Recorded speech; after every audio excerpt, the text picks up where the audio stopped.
മരണത്തിൻ്റെ ഉൾവെട്ടം അത് സ്വർഗത്തെ ഓർമ്മിപ്പിക്കുന്ന വെട്ടമാണ്. ഇഗ്നേഷ്യസ് ലയോള പറഞ്ഞു, സിമിത്തേരിയാണ് ഏറ്റവും നല്ല ധ്യാനപ്പുര.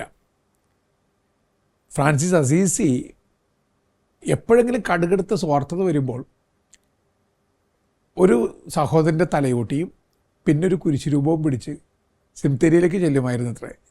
അവിടെ തലയോട്ടി വെച്ച് കുരിശുരൂപം ഉയർത്തിപ്പിടിച്ച് ഏറ്റവും ഉച്ചത്തിൽ എന്നാൽ ഏറ്റവും ഹ്രസ്വമായൊരു പ്രസംഗം നടത്തുമായിരുന്നു. ദറ്റ്സ് ഇറ്റ് ഫ്രാൻസിസ്കോ, ഇത്രേ ഉള്ളൂ ഫ്രാൻസിസ്കോ.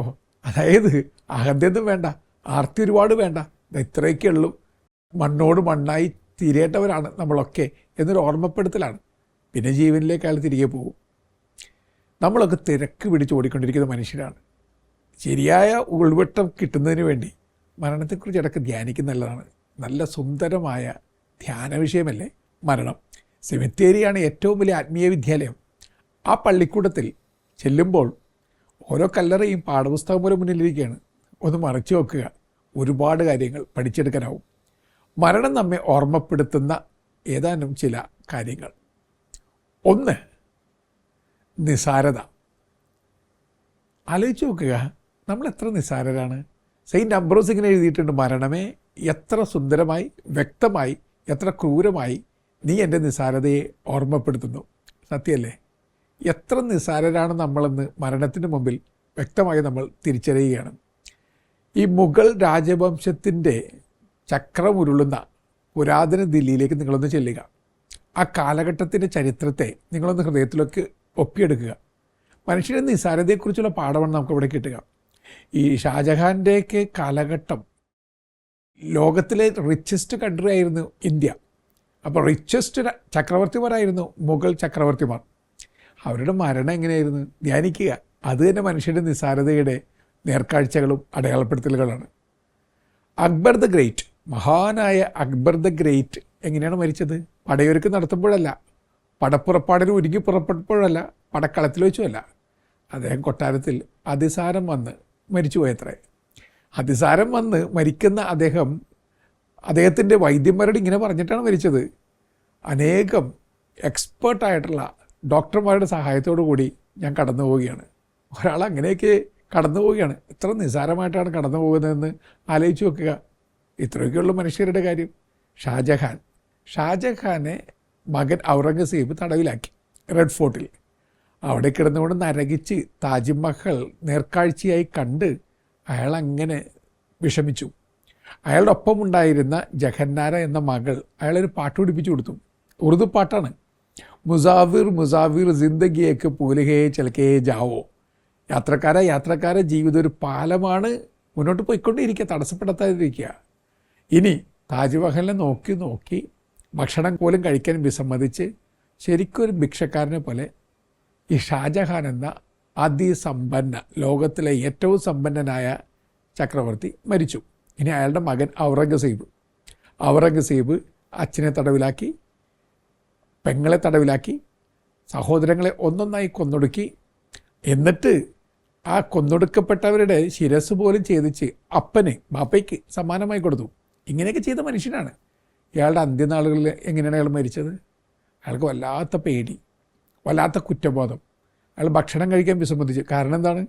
ഭക്ഷണത്തിൽ ആരെങ്കിലും വിഷം കലർത്തിയിട്ടെന്ന് പേടി. അതുകൊണ്ട് അയാൾ ഭക്ഷണം കഴിക്കാതെ പോഷകാഹാരക്കുറവ് കൊണ്ട് പട്ടിണി കിടന്ന് പട്ടിണിക്കോലമായി മരിച്ചു. ഇതാണ് മനുഷ്യൻ്റെ നിസ്സാരതയുടെ ചിത്രം എന്ന് തിരിച്ചറിയുക. നിങ്ങൾക്കെല്ലാം ഉണ്ടായിരിക്കാം, പക്ഷെ ഒന്നുമല്ലാത്തവനും ഒന്നുമില്ലാത്തവനുമായി നിങ്ങൾ മടങ്ങിപ്പോകും. 2, നിസ്സഹായത.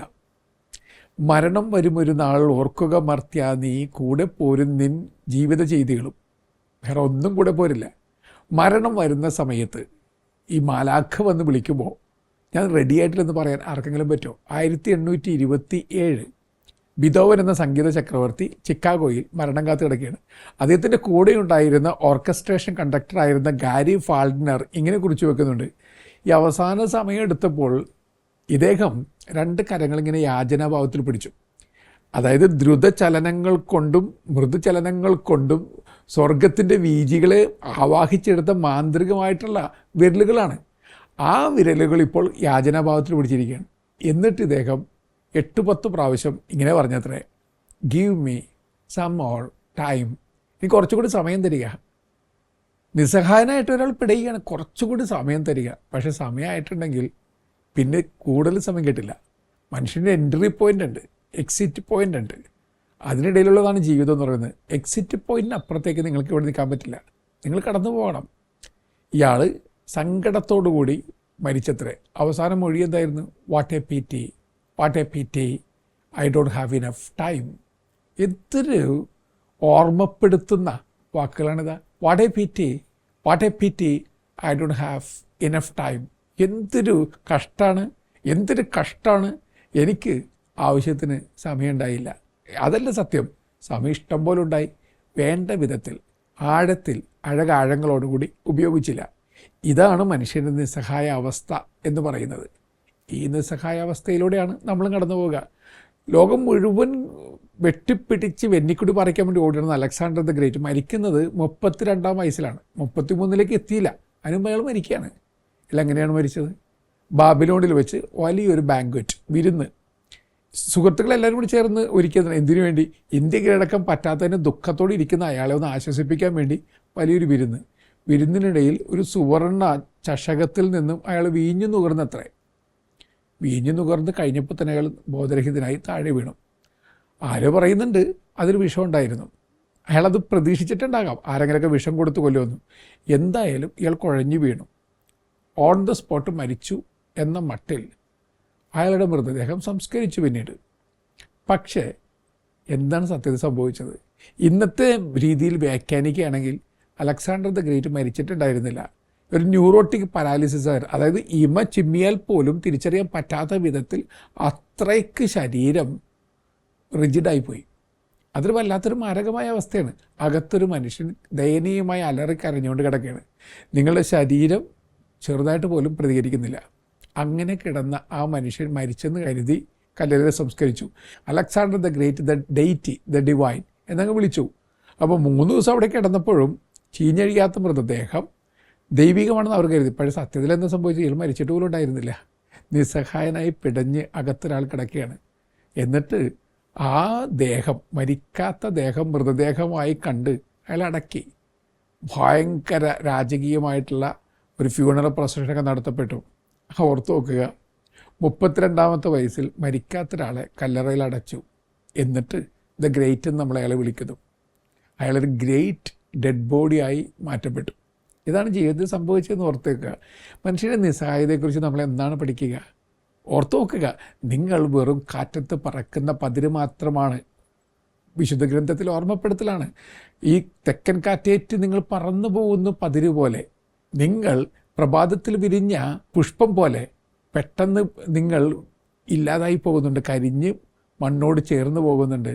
മനുഷ്യ, നീ മണ്ണാകുന്നു. ഇതൊക്കെ ഓർമ്മപ്പെടുത്തലാണ്. ഈ ഓർമ്മപ്പെടുത്തൽ എന്നാണ് ഞാൻ സ്വീകരിക്കുക? അടുത്ത ഓർമ്മപ്പെടുത്തൽ നിർവാര്യത. അതായത് ഈ അനിശ്ചിതമായ ലോകത്തിൽ സുനിശ്ചിതമായി സംഭവിക്കുവാൻ സാധ്യതയുള്ള ഒരേ ഒരു കാര്യം മരണമാണ്. അതിനെക്കുറിച്ച് സുനിശ്ചിതമായി ധ്യാനിക്കുക എന്നുള്ളതാണ് നിങ്ങൾ ചെയ്യേണ്ടത്. വിശുദ്ധ ഇറനേവൂസ് ഓർമ്മപ്പെടുത്തുകയാണ്, ജീവിതത്തിൽ തീർച്ചയായിട്ടും സംഭവിക്കും മരണം എന്ന് പറയുന്ന സംഗതി. അതിനെക്കുറിച്ച് എപ്പോഴെങ്കിലും നിങ്ങൾ ചിന്തിച്ചിട്ടുണ്ടോ?